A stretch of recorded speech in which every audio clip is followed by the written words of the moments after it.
Hello વિદ્યાર્થી મિત્રો, આજે આપણે જનરલ નોલેજના 5 પ્રશ્નો ભાગ 130 વિશે જાણકારી મેળવીશું.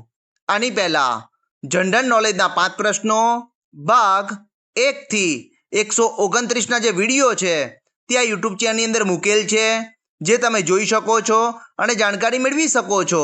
તો ચલો વિદ્યાર્થી મિત્રો, ભાગ 130 ના જે પ્રશ્નો છે તેના વિશે જાણકારી લઈએ.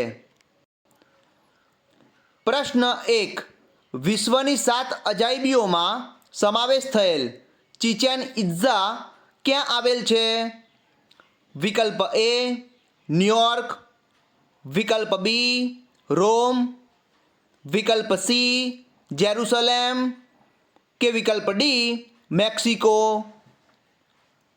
આ પ્રશ્નનો સાચો જવાબ છે વિકલ્પ ડી મેક્સિકો. પ્રશ્ન 2. જય સંહિતા તરીકે કોને ઓળખવામાં આવે છે?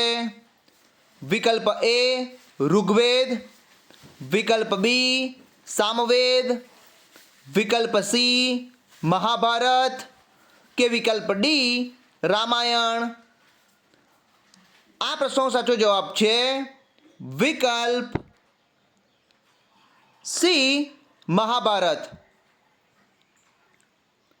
પ્રશ્ન 3. પ્રેમ ભક્તિ કાવ્ય સંગ્રહ અને વસંતોત્સવ કાવ્ય સંગ્રહ કૃતિઓ કયા સાહિત્યકારની છે?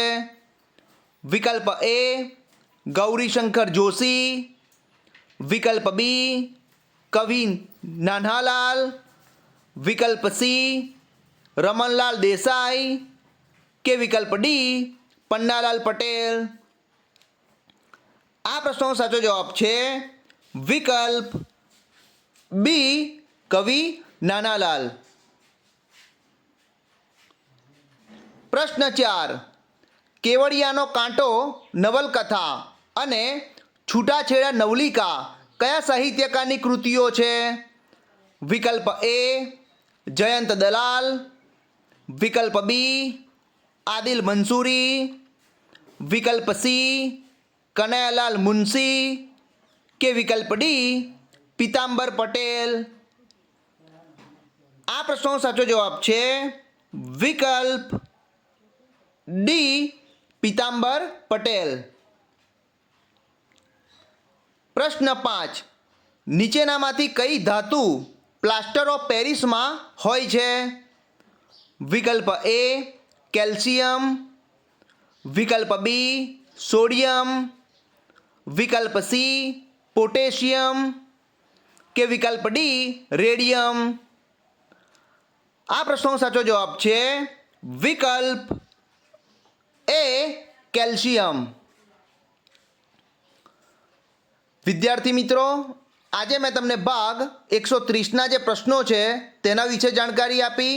આ પ્રશ્નો તમને તમારી આવનારી જે સ્પર્ધાત્મક પરીક્ષાઓ છે તેમાં તમને ખૂબ જ મદદરૂપ થશે એવી મને આશા છે.